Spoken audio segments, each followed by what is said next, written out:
Good evening. I'm Adrian Schenker, Executive Director of Bradbury-Sullivan LGBT Community Center, your local LGBT community center right here in Allentown, Pennsylvania.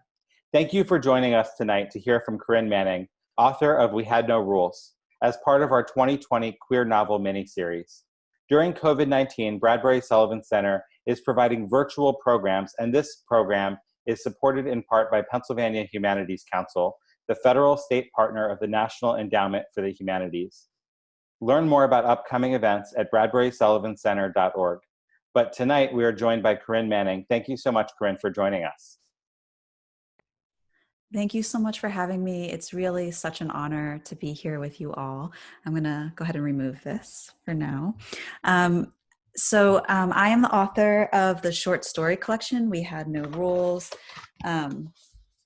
Here's the cover. The art is by another queer artist named Amanda Kirchhoff. And this book, it really means a lot to me, not just because it's my first book, but also because it's not the first book that I've written. Years ago, I was working on a novel, and it was like, I was in an MFA program. I'm from New Jersey, and I was, I grew up in New Jersey. I grew up on the Jersey Shore, and I ended up going to an MFA program in my 20s.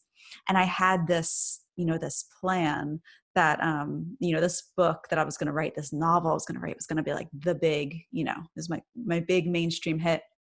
It was about a queer family. And something that I was told, and I'm really gratefully so, by someone who was in the business who read my book, said that, this will never be a mainstream novel because it's proliferated with so many queer characters. And, this was around, I was given this feedback around 2012. So, even in this short amount of time, very different, but also not that different in how queer writing is received and thought about. But for me in that moment, it was this huge awakening where I realized that even though I did have queer characters, a queer and trans family in my book, I'd actually been censoring how I truly wanted to write because I was trying to write towards this mainstream book. I realized that I had all this internalized homophobia within my own writing, and that this goal of the mainstream book was actually a farce and not actually what I needed to be striving for. And that I didn't know what my authentic voice was.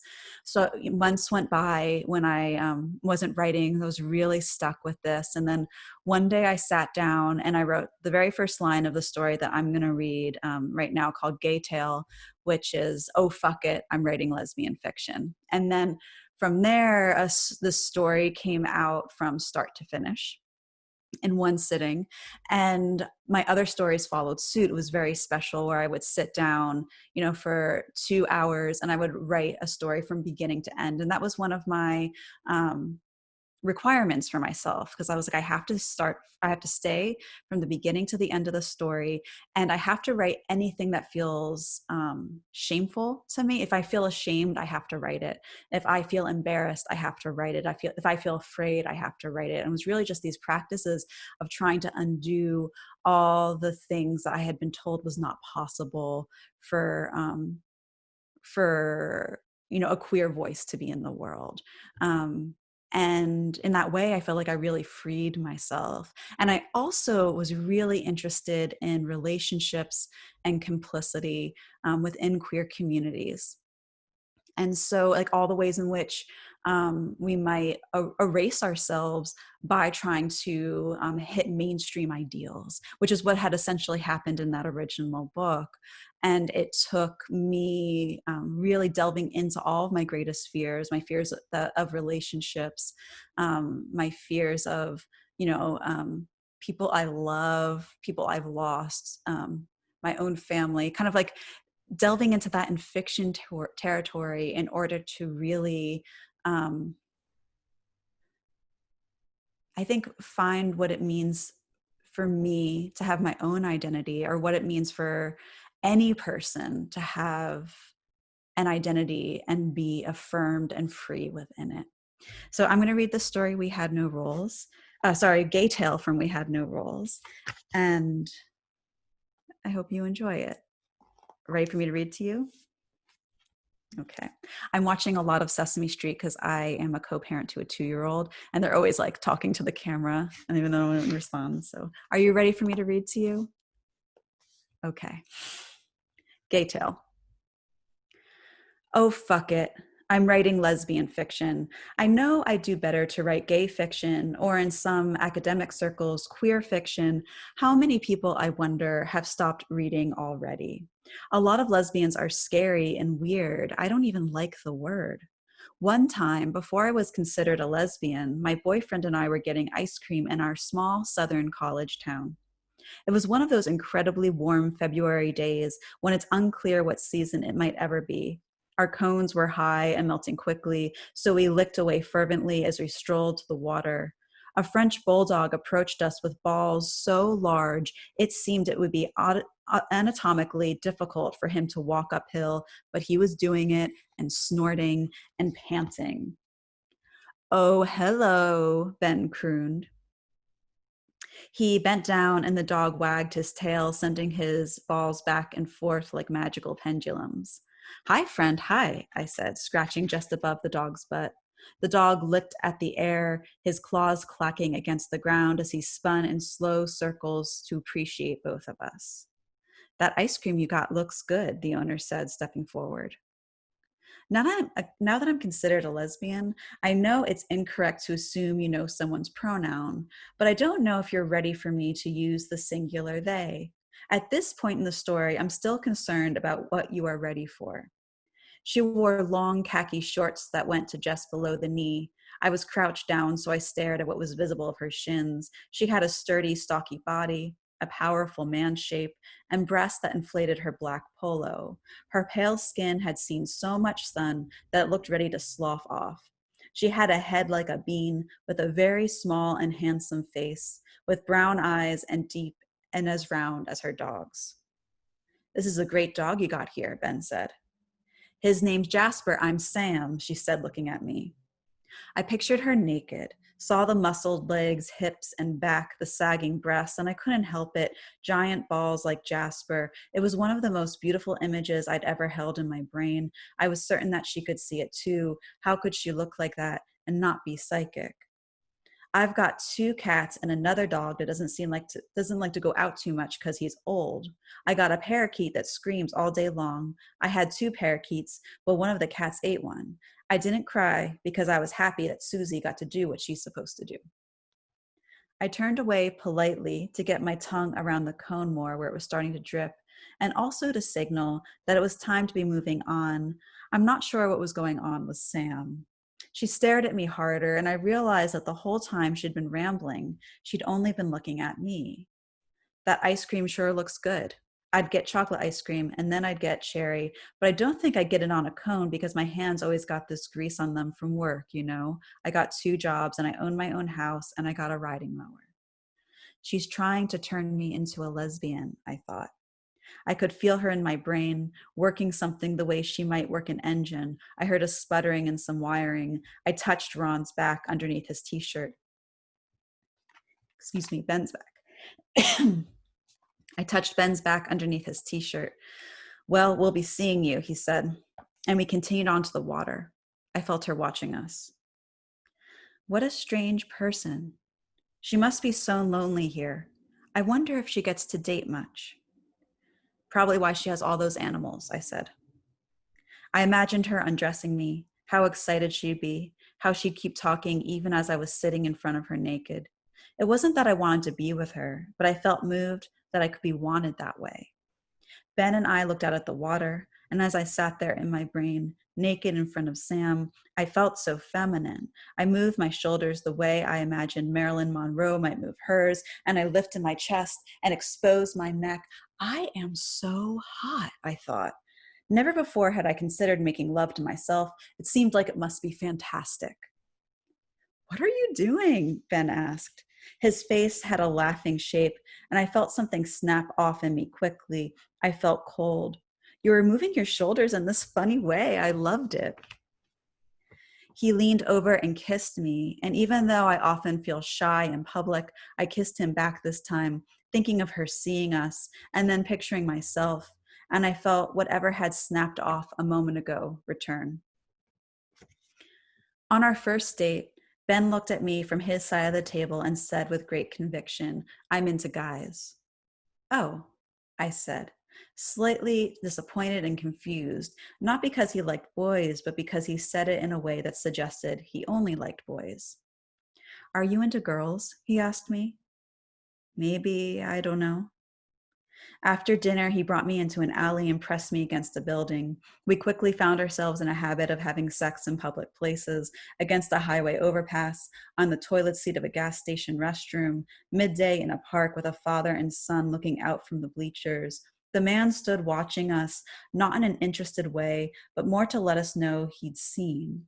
What I felt specifically as I sat up and looked at him was that he wanted to make sure that I, not Ben, was the one who knew he saw. After meeting Sam and her dog, I imagined my breast in her mouth as Ben and I made love. I ached for this scenario to come true, to have him on top of me and to have her or some other woman there doing that. "Can you tell me about the time you gave that queen a blowjob?" I asked afterwards, curled against him. He yawned and stretched his long, thin body fully, his hands pressed against the wall and his feet hung off the bed. I was helping her dress between sets. I lifted up her skirt. She pushed me away. "And you liked it?" I asked. This was the question I always asked, as if I could glean more information from the retelling than I already had. Thinking back on it now, I don't know how much I did. I felt really excited that I was doing it, but I felt really scared afterwards that I would get sick or something. "What do you mean, thinking back on it now?" He rolled to face me and pulled my body against his. "I think it was a phase or something. The longer I'm with you, the less I think I'm actually gay. Do you ever just like the idea of something? I think I really like the idea of gay men, but I don't think I'd want to be in a relationship with a guy. I miss how soft girls are." He jostled my breasts in his hands like they were some other thing. "I'd miss these ladies," he said, and then put one in his mouth. When Ben left me, not too long after that night, I cried. It was like some lever got pulled, and I wonder if the lesbian and her dog hadn't rewired something in him too. He realized that he didn't want to marry me, and he couldn't get the thought out of his head. He'd once told me that he didn't believe in marriage. "I'm not going to get married until it's legal for all people to get married," he'd said. I was suddenly a waste of time, like I was this dead-end retail job he'd been working for 7 years. Right before he got into the moving truck, his body jolted with sobs, and I held him and told him he was going to be okay and go get him, though I don't know who M were. I was grateful he was crying, and I wasn't. That night, I walked along the water and saw Sam the lesbian sitting next to a woman who was thinner and prettier than me, but in a way that was hard to trust, that suggested she had been a slut in high school, a magnet for all bad things. Sam didn't notice me as I walked by, even though I slowed down, hoping they'd see me as one of them. The dog, Jasper, sniffed and lifted his head. He stood, and I saw his testicles were gone. I covered my mouth, and my body convulsed in preparation for a sob, and then it passed. I started spending my evenings at the Sphinx, the one gay bar in town, and paced the floors drinking cup after cup of water. What I gathered was that if I kept moving the whole time, no one would see me, the opposite strategy of avoiding a T-Rex. One floor of the club was decorated like a jungle, another like a desert, and I would run my hands through the ferns and along murals of sand dunes. On the top floor was a sauna that reeked of genital varieties, and at least once a night I'd pass through feeling my t-shirt stick to my back and watching the sweating doors.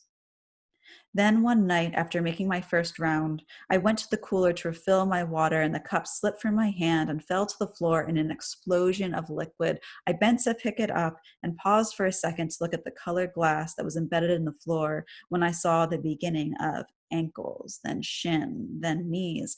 I looked up and up at this very thin person with a crisp iron dress shirt and a shaved head. "I'm Rachel," she said. I just looked at her and squeezed the plastic cup and imagined the cracking sound I would have heard if the music wasn't so loud. "Are you lost?" she asked. What? Are you lost? One of my contact lenses went dry and stabbed my eye. I blinked rapidly a few times, watching her all the while. I've been telling my friends, I think that girl took a wrong turn and can't figure out how to get out of this place. I'm not sure I want you in this story, I said, because once you're here, they're going to expect me to go home with you. Isn't that how it goes? Do you want to disappoint them? But they'll stop reading. I accepted the hand she offered and stood and felt a little disappointed that I was a few inches taller than her. All the queers are reading, worried that you're going to end the story getting back with a man. My friends told me not to come over and talk to you because you're probably bi, but I have nothing against that. Rachel's features were so delicate, like she was made out of unfired clay. I reached out and touched the tip of her nose with my finger, surprised that it was warm and didn't crumble off and fall to the floor. Well, she asked, I can hear my friends chirp, chirp, chirp in my ear. I didn't realize they'd keep reading if I ended up with a guy again. A return to the world of men, but even that's risky. You don't seem straight enough to pull it off. I don't know what you should tell your friends, I said. I felt like one of those sexy tall women next to her, and I rested my elbow on her shoulder and looked down at her face. Her eyes were so light I couldn't tell what color they were. She put her arm around my waist. I don't think you want my friends in this story, so let's not go over there. I don't think you want a dance scene, do you? Unless you want to write that I moved my body wildly like a rag doll, or that you felt the litheness of your own. I don't really like to dance, I said. You like to walk, though. She smiled a very pleased smile, then asked, would you take a walk with me outside? I know this place is endlessly fascinating, but I think we might see more variety if we head towards the water. It wasn't a cold night, but I shivered from the drop in temperature and felt more exposed with the sudden absence of sound and pounding bass. Rachel looked even tinier outside. She started to put her arm around my waist again, but I stepped away. A group of boys in baseball hats were making their way dizzily to a car. We may be in a southern town, but this is the common era, she said, and offered me her arm. I'm shy with public stuff, I said. She rolled her eyes and started walking, and I could hear what she was saying in her brain. My friends were right, so I hurried alongside her and grabbed her hand. We both stopped walking for a moment. The space between us was a packed mass of wires, and I felt them weaving in and out of us. I opened and closed my free hand over the plastic cup and let the cracking sound serenade whatever was happening. Homos! A voice called from the group of boys, and Rachel and I both doubled over laughing, only her laughter was real. I took the moment to slip my hand out of hers. It's true, she called to them. You found two. We kept walking towards the water. Only now the wires, not our bodies, were holding us together. I looked at the cup in my hand and imagined I could turn myself into water and pour into it, away from Rachel, out of everyone's sight. You okay? She asked. Was that your first one? I was afraid I might cry if I said yes. My throat felt like cheap thread was twined around it. That really happened, I said. I paused to toss the cup in the trash. A couple walked by, wrapped around each other. The girl was practically leaning all of her weight on the guy, and it appeared that at some point in the night, she had misplaced her shoes. They looked us over and then looked politely away. They're thinking of us having sex, I said. Who? They're trying to picture it. I saw her look at my jaw, and I could tell she was thinking something like, that's been in a cunt. The readers or those people? Well, now the readers are, I said. They aren't. They can't picture you. We stepped onto the boardwalk and climbed down onto one of the docks. A famous TV show used to film here, and I pictured the episode when the girl next door sat next to her childhood best friend, whom she now loved. I pulled my knees to my chest like she did. You stop thinking things like that after a while, Rachel said. Once you feel normal to yourself again, you forget that other people don't see it that way. Sort of forget. It doesn't become about sex anymore, I guess, is what I'm trying to say. What does it become about? Rachel gave a half shrug that was vaguely feminine and vaguely masculine. In a different outfit, it would have seemed like a Marilyn Monroe, but I was not in the mood to try it out. Stupidity, I think. Like annoyance over the presence of stupidity. You get to see more, which is a different kind of pain, but good, I think. I watched a rowboat cut through the darkness. Someone held a flashlight and shone it on us, then quickly pulled it away. There were other docks for them to pull in at. The queers want you to be wary of me, I said. I know, I'm supposed to be afraid of getting involved with you because you're going to freak out at some point and break up with me. But right now, I'm finding your lack of history and baggage refreshing. I'm so glad that you don't have a coming out story yet, that you don't have some kind of weird ongoing situation with your family. You have those things? I asked. Let's pretend that we're like that couple we passed on the road. Let's not learn much about each other until we've spent a month fucking. And let's not admit we're in love until about 3 months in. And let's not even consider moving in together. Rachel leaned over and took off her boots and then her socks. She stood and stripped down to her underwear and t-shirt, small breasts, no testicles. She dove into the water and I held tight to the dock that swayed in her wake. I eased my body into the water and paddled out after her. She swam in long shore strokes, sometimes disappearing underwater and then reemerging many feet away like a smooth-skinned sea creature. I panted in my doggy paddle, and she took pity on me and floated on her back, waiting. A larger boat was docked a bit away, but I could hear the music and the rumble of men's voices. I considered veering off and swimming towards that boat, but I couldn't imagine letting their voices get louder and gain definition. I doubted I would return to the world of men, but I knew I would end this story before the sex scene. My arms were exhausted. I coughed and paused. Rachel took one large stroke to meet me. That's it. Thank you for listening to it. Corinne, first off, that was a beautiful reading. Your book challenges some of the rigidity of our identities, and a lot of times when books are written, they're categorized in fairly rigid ways by the book industry, right? This is lesbian fiction, this is trans fiction, etc. Can you talk a little bit about the role that you see this book playing in, in the identity formation of queer people in our communities?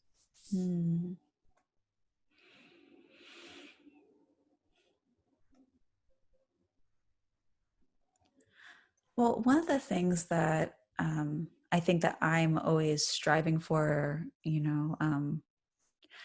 not just within my own identity, but I think in my connections with other people and the way I respond to harm, in the way that I enact care, is to really strive for curiosity in all things. And I think something that, I feel like our identities are so hard won. And a lot of that is because of, especially, depending on the generation you were born in and what it took for you to come out, or whatever varying degrees that people have decided to come out, depending on where they live or the generation that they're part of.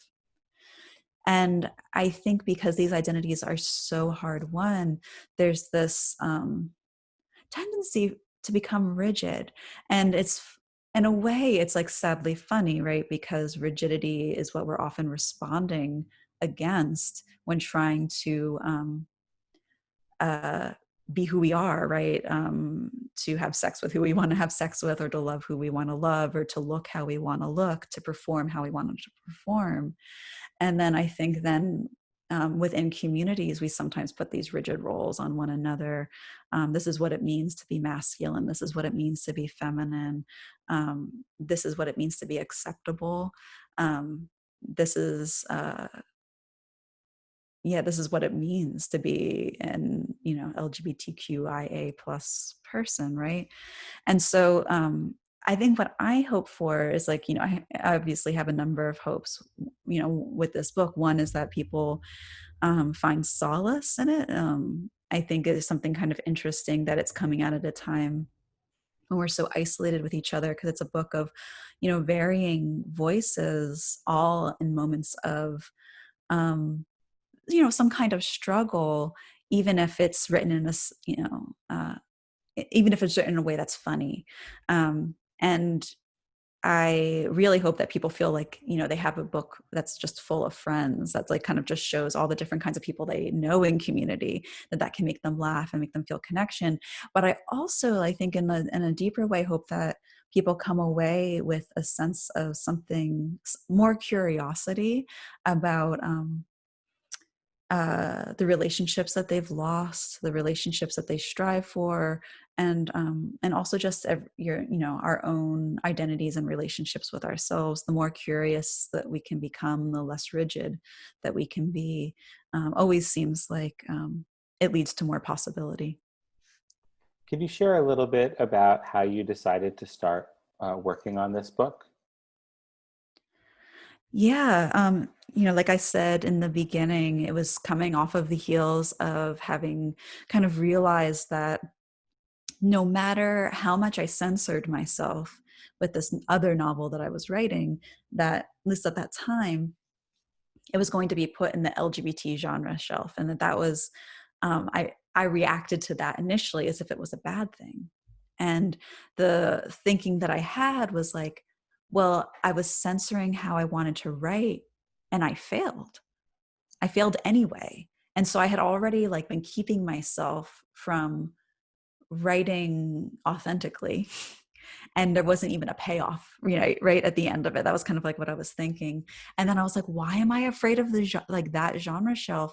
Like actually the best books are on that shelf. But like, coming from, especially at that time, a very like mainstream MFA world, that the idea is like, you want to be on the literary fiction shelf, beyond identity, beyond genre, like there's this other thing. And the categories are the categories. And I realized that doesn't matter. However someone wants to categorize something is whatever, that's them, but I need to write in a way that is authentic and full of fire and full of desire. And so I didn't actually know how to write about that for a couple months. I felt really stuck. And that's when I wrote that first line, oh, fuck it, I'm writing lesbian fiction. And the story just flew out of me. And so the way I would just kind of like try to listen for these voices. And also at that time, I was starting to, my partner and I were starting to think seriously about like being more committed to each other. And I was so afraid of fidelity and of my own ability for that, because that's what our relationship looked like at that time. Now we're in an open relationship, but I had seen so many relationships fall apart. And so I just started writing about all of my fears around that. And I like to say that this book has become like a, how would you say it? Like almost like a little fortune tellers, because the things in this book didn't happen to me, but then they ended up happening to me. Like after the story would be written, and suddenly I would have an experience that was like, I'm like, oh, now I'm in this story. Now I'm in that story. So like over the years, it definitely, there's a lot more context I was able to fill in beyond the fear or the my guess of what something was like, and actually kind of understanding the deeper nuances. I think anything that happens when you mature with a book. I started trying to publish this book in 2015. It's 2020 now. It took until 2019 to find a publisher. And even though that process was it was ridiculous. I mean, I had this one agent, write to me in response to my book, and it said, it's hard enough to sell, I have it memorized because it was like just so shocking. It said, it's hard enough to sell short stories, but gay short stories. And then it said in parentheses, "Gah, sometimes life is so hard. And it was just so condescending and ridiculous. And just that she knew she could send it to me. And I think people weren't as afraid of Twitter at that point too, just like, who knows? And I would never try to ruin someone or reveal someone in that particular way. But it was just so humiliating to do that agent route. And I gave up on the book so many times. And it was really like just such a gift when, Brian Lamb from Arsenal Pulp Press told me he loved these stories, because I was like, oh, finally. And it was just like the satisfying thing of like, okay, I just had to keep believing in them, because I knew I'd find the right reader, and the right reader was, someone who runs a press that is focused on, all kinds of literature, but like really focuses on LGBTQ voices. And so that was just so freeing. Yeah. Can you share a little bit with us about some of the queer writers that you feel inspired by, or that you enjoy reading? Yeah, absolutely. I mean, Sarah Schulman has been, just such an important, her activism, her writing, her persistence, her just her badassness has really, really been like a major grounding point for me. Other writers like, Matilda Bernstein's Sycamore is, a good friend, but also has been in a lot of ways like a dear mentor on how to survive. I think especially we both like, just like how to be a survivor in many ways. And then, oh gosh, why does the brain fail always at the moment when you want it to fail the least? Shiri Moraga has been a major influence on my thinking. And so I think those are some of like the three, like, backbone people. But right now we're in such an amazing moment. There's so many queer writers. David Wojnarowicz had a major effect on me. All the, when I was growing up in the early 90s, like AIDS narratives were such a thing that like kind of informed my my like literary landscape. So yeah, and then like right now, like with this amazing reading series that Adrienne, that you all are doing, it's such a gift, because it's like this really special time where there's just like the market, I think, is suddenly a bit more full of queer writers. And I think there is a lot more to be done to like make space for, LGBTQ writers, and in particular LGBTQ writers of color. But you have some amazing people coming in through this series, like, Carter Sickles, who's a writer who I really loved even before The Prettiest Star. And so, yeah, it's a very exciting time. Can you hold the book up so people can see the cover? Oh, yes. At an in-person book event, people would get to see the cover, right? So, Yeah. and how can people get this book? Well, I'm really a proponent right now for people to order from your local bookstores. Arsenal Pulp Press is really lucky. They're on a major distributor, so any bookstore can get it, including in Europe. There's a European distributor as well. And so I would recommend, so what's your bookstore in Allentown? We have Let's Play Books here in Emmaus, Pennsylvania, and they partner a lot with Bradbury-Sullivan Center. Cool. Yeah, I would say order through them, and like, it's like get back into some 90s action, because I remember calling the bookstore and being like, do you have Bastard Out of Carolina? And then like they're like, we'll order it for you. So do it that way, or like you're wherever you are. I'm from Neptune, New Jersey, and I was going to read at Words bookstore in Asbury Park. So if you're in Asbury Park or you're in New Jersey, order from them. They'll deliver to you. I think this is like a great time to really be supporting those businesses. And I'll just add that in the Facebook Live chat, we have a link as well to buy the book if you would prefer to buy it online from bookshop.org. where a Cool. percentage will be donated to local independent bookstores, and also a percentage will come back to support Bradbury-Sullivan Center. So buy it from wherever Yay! you feel most comfortable buying this book. But Corinne, thank you so much. Is there anything else you'd like to share before we wrap up today? I'm just so grateful to be here with all of you, to have had this time. And I'm excited to be, well, now it's like we're in two different times, right? Because like I'm going to be connecting with you in the future, which is also now. So thank you. And I'll just close by reminding everyone that Bradbury-Sullivan LGBT Community Center has a wide variety of virtual programs for adults and for youth every single week. We're trying very hard to keep our community connected during these challenging and dark times. And there's lots of information, both about COVID-19 information for the LGBT community and also virtual event information at bradburysullivancenter.org. We also post frequently on Facebook and Instagram. So thank you all for joining us tonight. And thank you so much, Corinne, for being part of our queer novel mini-series. Finally, we want to thank the Pennsylvania Humanities Council one more time, because a grant from Pennsylvania Humanities Council made this possible. We're only able to do the programs we do because of our supporters. And for those who would like to make a donation, those can be made at bradburysullivancenter.org. Thank you. Have a great night. Good night.